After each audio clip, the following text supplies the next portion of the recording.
प्रभु के वन पथ में जब वे चित्रकूट की ओर जा रहे थे तो एक ऐसे तपस्वी का आगमन होता है कि जिसे कोई नहीं जानता। अचानक ही वे आते हैं और जिस भक्ति भावना से उन्होंने प्रभु के चरणों में प्रणाम किया, प्रभु ने उन्हें जैसे हृदय से लगाया। लक्ष्मण जी जिस तरह से ललक भरे हृदय से उन्हें हृदय से लगाते हैं, जगत जननी सीता बालक के रूप में जैसे उन्हें आशीर्वाद देती हैं, और निषाद राज और तापस जी का जो मिलन है वो सब कुछ अनोखा है, अद्भुत है। कौन है यह तापस, इस पर बहुत कुछ लिखा गया है। लोग अनेक रूपों में कल्पना करते हैं और ठीक है, आपको जो भी मान करके आनंद की अनुभूति हो वैसा आप मान करके आनंद ले सकते हैं। पर गोस्वामी जी ने तो यही कहा कि कवि अलखित, कवि इन्हें पहचान पाने में असमर्थ। वस्तुतः कवि की समस्या है, और जो साधारण व्यवहार की परंपरा होती है वहां भी यहां उसका भी निर्वाह नहीं हुआ। दो व्यक्ति जब मिलते हैं तो बहुधा परस्पर कुशल प्रश्न का आदान प्रदान होता है। अगर कोई अपरिचित है तो अपना परिचय देकर के प्रणाम करता है, लेकिन इस प्रसंग की विलक्षणता तो यह है कि प्रणाम करने वाले तापस ने अपना कोई परिचय नहीं दिया, और भगवान श्री राम ने भी उनसे यह नहीं प्रश्न किया कि आप हैं कौन। ऐसा लगा कि जैसे ये पुराने ऐसे परिचित हैं कि जिनमें परिचय पूछने की या कुशल प्रश्न पूछने की कोई आवश्यकता नहीं। इस पूरे प्रसंग में एक भी शब्द इन पात्रों के द्वारा नहीं बोला गया। ऐसा जो शब्द रहित प्रसंग है उसकी शब्दों के माध्यम से व्याख्या, वह तो बड़ा असंभव सा कार्य है। फिर भी व्यक्ति अपनी वाणी को धन्य बनाने के लिए कुछ न कुछ सोचने समझने और कहने की चेष्टा करता है। उस समय भी जो वहां एकत्र थे उनके मन में भी ये प्रश्न आया कि कौन है, और तब उन्हें अंत में यही लगा कि अगर कोई साधारण व्यक्ति होते तो उनका परिचय अवश्य दिया जाता। श्री राम के भौतिक परिचय से सभी परिचित हैं, पर अगर इनका परिचय किसी रूप में शब्द के माध्यम से नहीं दिया गया तो व्यक्ति नहीं है। लगता है साक्षात प्रेम जो है वही शरीर धारण करके परमार्थ ब्रह्म श्री राम से मिलने के लिए आया हुआ। और यह मिलन तो मानो प्रेम और परमार्थ का मिलन है, और श्री राम को तो ऐसा लगा कि मुझे पारस पत्थर मिल गया। तो वस्तुतः प्रेम को पारस कहना बड़ा सार्थक है। पारस की विशेषता ही यही है कि वो लोहे को भी सोना बना देता। तो वस्तुतः ब्रह्म तो किसी को परिवर्तित नहीं करता। ब्रह्म के हृदय में होते हुए भी मनुष्य के जीवन में कोई परिवर्तन नहीं दिखाई देता। परिवर्तन तो तब होता है जब व्यक्ति के हृदय में प्रेम का, भगवत प्रेम का उदय होता है। प्रेम ही वो पारस है कि जिसके स्पर्श से हमारा जीवन बदल सकता है, बदल जाता है। इसलिए प्रेम को पारस की उपाधि देना सर्वथा सार्थक है। और इस पारस की सार्थकता ये बड़ा एक सुंदर दोहा आता है कबीरदास जी का, जिसमें कबीरदास जी ने कहा कि मैं चाहता हूं कि जीते जी ही मैं आपसे मिल लूं, आपको पालूं। तुम्हारे लिए क्या अंतर है? यहां अगर न भी मिलन हो तो मेरे दिव्य धाम में तो तुम्हारा मेरा मिलन होगा ही। तो उन्होंने कहा कि नहीं महाराज, तब तो एक बड़ी कमी रह जाएगी। और वो दोहा है, जीवत में मोको मिलो मुझे मिलो न राम, जीते जी मुझसे मिलिए मरने के बाद नहीं। क्यों? बोले जब लोहा माटी मिला तो पारस के ही काम। शरीर मानो लोहे जैसा है, तब मनुष्य के शरीर की तुलना लोहे से की जा सकती है। देवताओं का शरीर चांदी जैसा है। किसी से पूछ दिया जाए कि तुम लोहा लोगे कि चांदी लोगे, तो सभी कहेंगे भला चांदी छोड़ के लोहा कौन लेगा। लेकिन जब एक व्यक्ति ने कहा नहीं मुझे तो लोहा चाहिए चांदी नहीं चाहिए, आश्चर्य हुआ। क्या ये विवेक शून्य है? पर पता चला कि उसके पास पारस पत्थर है और वो जानता है कि पारस चांदी को परिवर्तित नहीं करता पर लोहे को सोना बना देता। तो देवताओं के शरीर तो चांदी की तरह है, उनके जीवन में कोई अंतर नहीं आता, वो तो स्वर्ग के भोगों में ही जीवित रहते। पर ये प्रेम का जो पारस है, ये तो इस शरीर में ही व्यक्ति को इतना धन्य बना देता है कि व्यक्ति परिवर्तित हो जाता है, बदल जाता है। इसलिए यह प्रेम ही साकार होकर प्रभु से मिल रहे हैं, ऐसा प्रत्येक व्यक्ति को प्रतीत हुआ। शब्दों की अलग अलग व्याख्या संक्षेप में कुछ करने की चेष्टा की गई है। केवल एक शब्द के द्वारा जो दोहे में गोस्वामी जी ने प्रस्तुत किया कि सजल नयन तन पुलक निज इष्ट देव पहचान। तापस जी की आंखों में आंसू है, शरीर में रोमांच है, क्योंकि उन्होंने अपने इष्ट देव को पहचाना।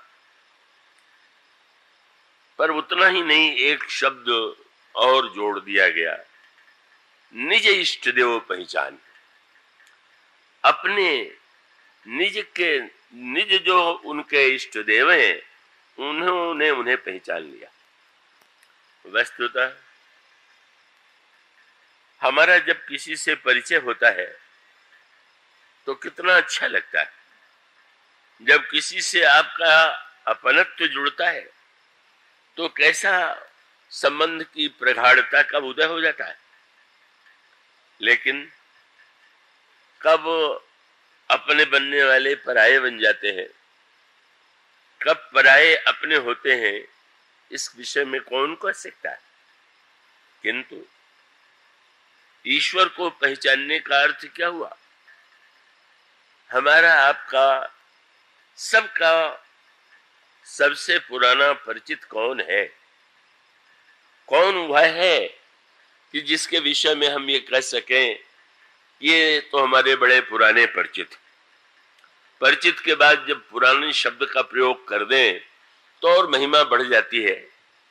परिचय है और कल क्या होगा, पर बहुत पुराना है तो उसका अभिप्राय है, उसमें स्थायित्व है, उसमें बदलाव की संभावना नहीं। किंतु यह जो जीव की जीवन की विडंबना है कि वह अपने सबसे पुराने परिचित को भूल गया। का वो इतना अनादिकाल से जीव का परिचय है कि उस परिचय की उसे याद नहीं रह गई है और अन्य लोगों से परिचय पा करके वो प्रसन्न हो रहा। भक्ति का उद्देश्य क्या है? उसे तो पहचान लीजिए जो आपसे सबसे पुराना परिचित था, और वह तो ईश्वर ही है। आप और हम सब उसके अंश हैं, ईश्वर अंश जीव अविनाशी, चेतन अमल सहज सुख राशि। पर कहाँ याद है? एक परंपरा या एक प्रथा के रूप में हम ईश्वर की याद भले ही करते दिखाई दें, पर वह याद वैसी तो नहीं होती है जैसे किसी स्नेही प्रेमी को अपने प्रियतमा की याद आती है, जैसे एक माँ को बच्चे की याद आती है, जैसे संबंधियों को संबंधियों की याद आती है। और इसका अर्थ है कि इस बात का स्मरण करने के लिए तो हमें साधन करना पड़ता है, जप करना पड़ता है, पाठ करना पड़ता है, ध्यान करना पड़ता है, क्योंकि नए परिचितों की भीड़ में जो वास्तविक परिचित है कहीं खो गया। और वह परिचित जिस दिन आप पहचान लेंगे वो तो आते ही रहता होगा। कब किस रूप में आता है? जब भक्तों ने ये कहा कि अरे भाई कि अब सबसो मिलिए धाय, तुलसिया जगह आई के सबसे मिलिए धाय, या नारायण जगह आई के सबसो मिलिए धाय। तो उसमें सूत्र यही कहा गया, ना जाने के ही वेश में नारायण मिल जाए। तो वह ईश्वर परिचित है और वो अनेक रूपों में हमारे समक्ष आता है, पर हमारे पास वो दृष्टि नहीं है कि उसे पहचान पावे। पर उससे भी बड़ा दुर्भाग्य तब होता है कि जब उस परिचित के द्वारा अपने को दिखाने और परिचय बताने की चेष्टा की जाए, और फिर भी कुछ लोग इतने हतभाग्य हों कि पहचान करके भी उसे न पहचान पावे। महाभारत में बड़ी सांकेतिक कथा आती है। जब आप महाभारत को पढ़ते होंगे तो कर्ण की वीरता, कर्ण की धीरता, कर्ण का दान, कर्ण का सत्यवादित्व, इतने गुणों का वह पुंज है कि बड़ा आश्चर्य होता है। किंतु उस कर्ण की हम निंदा करते हैं। पाश्चात्य विद्वानों को ऐसा लगा, क्योंकि उन्होंने अपने ढंग से सोचा कि व्यास जी शायद पांडवों के पुरोहित रहे होंगे, तो उन्होंने जानबूझकर बेचारे कर्ण को नीचा दिखा दिया। कर्ण का चरित्र तो बड़ा ऊंचा है। और फिर यहां भी ऐसे भावुक लेखक ऐसे हैं मराठी में जिन्होंने बहुत ही उच्च कोटि की रचना किया कर्ण के चरित्र पर। और वो कर्ण के चरित्र की गाथा पढ़ करके कौन ऐसा व्यक्ति है कि जो भावाभिभूत नहीं हो जाएगा? कर्ण के चरित्र के साथ जो घटनाएं जो पढ़ने को मिलती हैं वो किसी को भी प्रभावित किए बिना नहीं रहती। किंतु उस कर्ण का वध हुआ और वध का आदेश भी भगवान को ही देना पड़ा। ऐसा क्यों हुआ? और उसका वही सांकेतिक प्रसंग है और बड़ा समझने योग्य है। भगवान कृष्ण राजदूत बनकर के संधि कराने के लिए कौरवों के पास गए, पर वहां जाने के बाद भी उन्हें समुचित उत्तर नहीं मिला और तब वो वहां से लौटते हैं। तो शिष्टाचार के रूप में पहुंचाने के लिए जो लोग बाहर आए उसमें कर्ण भी था। भगवान ने कर्ण से कहा कि मैं धन्यवाद देता हूं आप आए हैं, पर मैं चाहता हूं कि थोड़ी देर और आप आइए, मेरे रथ पर बैठ जाइए। मैं एकांत में आपसे कोई बात कहना चाहता हूं। बड़ी सांकेतिक गाथा है, क्योंकि महाभारत के युद्ध में अर्जुन के रथ पर भगवान बैठे, सारथी बने, क्योंकि अर्जुन ने प्रार्थना किया। पर जब कर्ण से भगवान ने कहा कि तुम मेरे रथ पर बैठ जाओ, तो मानो तात्पर्य था कि मैं जानता हूं तुम तो अपने रथ पर मुझे नहीं बैठाओगे, पर आओ थोड़ी देर मेरे रथ पर तो बैठ जाओ। कितनी बड़ी कृपा है ईश्वर की। और उस निमंत्रण को कर्ण ने स्वीकार नहीं किया। पर जब कुछ देर रथ आगे चला तो भगवान ने प्रश्न किया, महारथी कर्ण, तुम जानते हो कि तुम कौन हो? महाराज, मैं नहीं जानता, मेरा पालन जिस माता पिता ने किया मैं उसी को जानता हूं, मैं जानना भी क्यों चाहूं। पर भगवान ने कहा, मैं तुम्हें यह रहस्य बताना चाहता हूं कि तुम सूर्य के पुत्र हो, कुंती के पुत्र हो। जिस कुंती के पुत्र पांडव हैं उनमें भी सबसे बड़े तुम।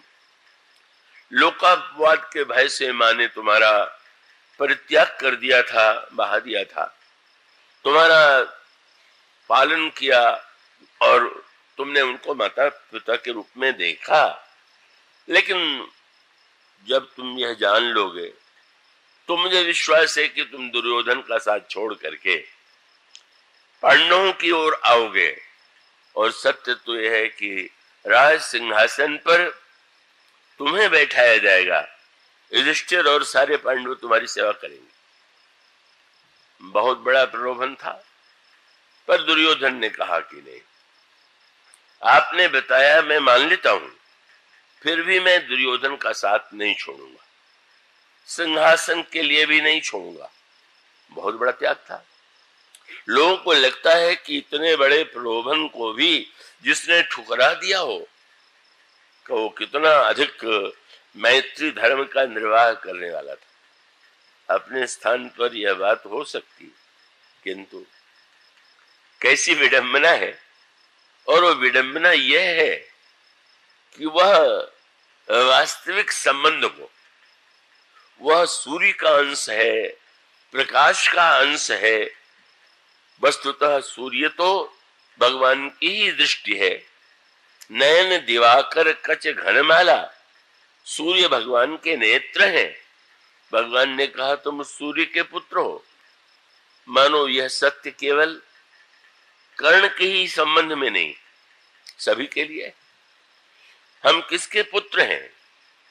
हम पुत्र हैं प्रकाश के, सूर्य के। और वो सूर्य तो ईश्वर का ही अंश है। इस तरह से हम ईश्वर के अंश हैं। किंतु उस प्रकाश के पुत्र होते हुए भी हम साथ किसका दे रहे हैं? धृतराष्ट्र के पुत्र दुर्योधन का। धृतराष्ट्र कौन है? जो अंधा है। सूर्य का बेटा और अंधे के बेटे की सेवा करे, इससे बढ़कर के सूर्य का कोई अपमान हो सकता है? सूर्य तो हमें देखने की शक्ति देता है, वो तो वास्तविकता को दिखलाता है। पर जो व्यक्ति उस प्रकाश को छोड़ करके, धृतराष्ट्र जो मूर्तिमान मोह है, गांधारी ममता है, दुर्योधन अभिमान है, दुशासन काम है, मानो इन संबंधों को उसने महत्व दे दिया।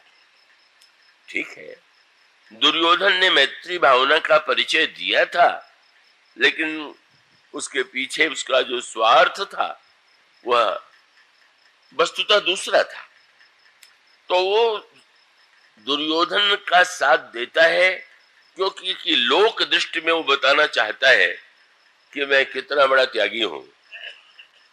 पर आध्यात्मिक अर्थों में अगर आप अपने संबंध को मोह, अभिमान, ममता से जोड़ लें और ये कहें कि नहीं, इन लोगों ने तो जीवन भर मेरा साथ दिया है, अब मैं कैसे नहीं छोड़ूं, तो विनाश होगा ही।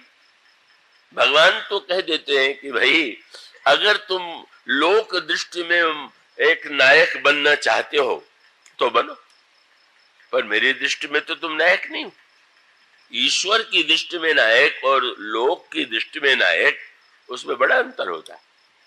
और उसका अभिप्राय है कि लोग तो स्वार्थ के और भौतिक मापदंडों पर किसी को ऊंचा स्थान देते हैं, पर भगवान का अभिप्राय तो यह है कि तुम धर्म के बड़े भाई। युधिष्ठिर को धर्मराज कहते हैं।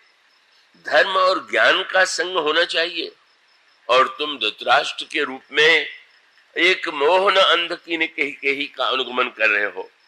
ये तुम्हारे विवेक का कितना अनादर है।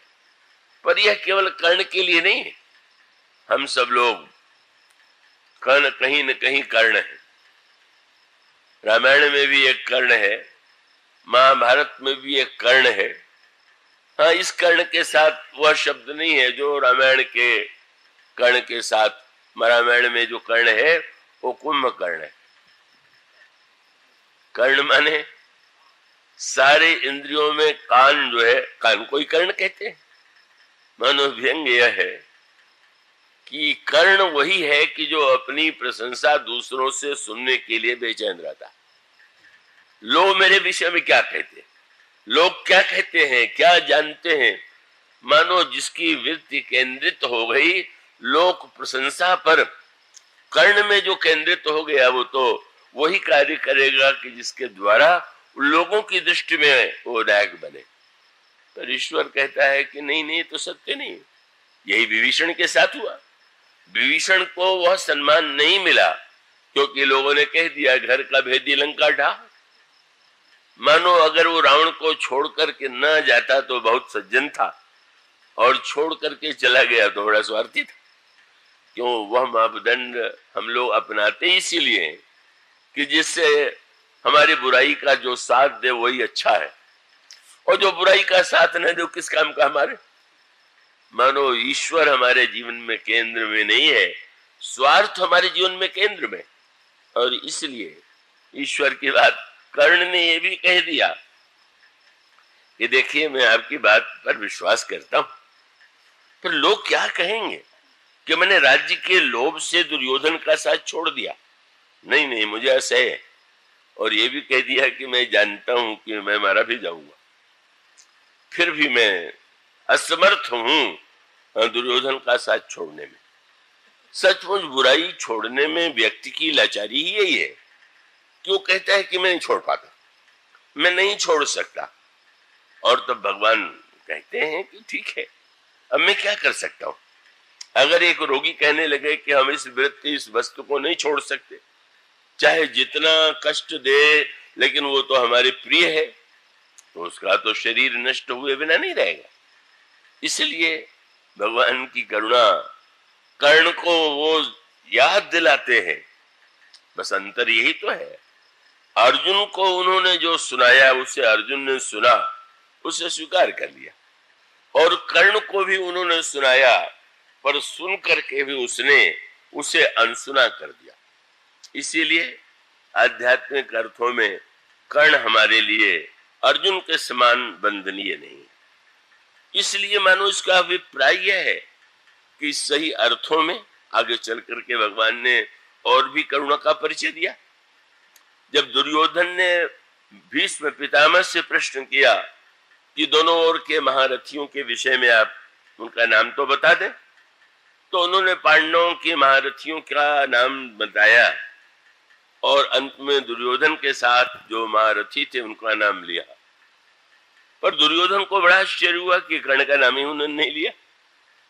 आश्चर्य क्या, वृद्ध हो गए पितामह, भूल गए? इतना विश्वविख्यात महारथी उसका नाम नहीं ले रहे? नहीं रहा गया। उसने कहा पितामह आप महारथी कर्ण को भूल गए क्या? भीष्म पितामह ने कहा वो महारथी नहीं हो तो अधिरथी है। तमतमा गया, कर्ण क्रोध में कांपने लगा और यही कहा कि बूढ़े व्यक्ति तू मेरा अपमान करता है, मैं दुर्योधन का मित्र हूं पर मैं अपने स्वाभिमान को नहीं छोड़ सकता, इसलिए मैं तब तक युद्ध नहीं करूंगा, दुर्योधन की ओर से भी नहीं करूंगा जब तक तुम मारे नहीं जाओ। लीजिए, मानो भविष्यवाणी हो गई कि तुम तो मरोगे, भीष्म पितामह मरेंगे तब मैं लड़ूंगा। वही अभिमान कि अगर जीत हो जाएगी तो भीष्म को श्रेय मिलेगा, उनके नेतृत्व में विजय प्राप्त हो गई, इन्होंने मुझे अधिरथी कह दिया, मैं नहीं लड़ूंगा। और उसका अभिप्राय है अपने जीवन में वो इतना अभिमानी है कि वो ये भी तैयार नहीं है कि ना ना तुमने मुझे अधिरथी कह दिया। और श्री कृष्ण कितने कौतुकी है, जब उन्होंने सुना कि कर्ण ने कहा है कि जब तक भीष्म नहीं मर जाते मैं नहीं लड़ूंगा, तो आप उसके शिविर में पहुंच गए। मैंने सुना है कि तुम ये प्रतिज्ञा कर चुके हो, तो न हो तो जब तक उधर से न लड़ो तो इधर से लड़ लो। मानो लोग कहते बड़े कूटनीतिज्ञ थे, उनको कूटनीति की कोई आवश्यकता नहीं थी। उनका तो संकल्प ही सब कुछ कर सकता है।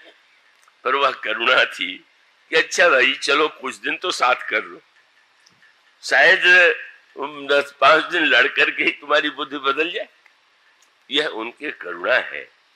तो सत्य तो यही है कि जीव की विडंबना है। गोस्वामी जी विभीषण को भी जीव कहते हैं, कर्ण भी जीव है। जीव भवदंग सेवक विभीषण बसत मध्य दुष्टा टवित ग्रसित चिंता। और इसका अभिप्राय है जीव के जीवन की धन्यता इसमें है कि वह सबसे पुराना परिचित जो आदि में हमारे साथ था, मध्य में है और अंत तक रहेगा। अगर हम उसको जान नहीं लेते हैं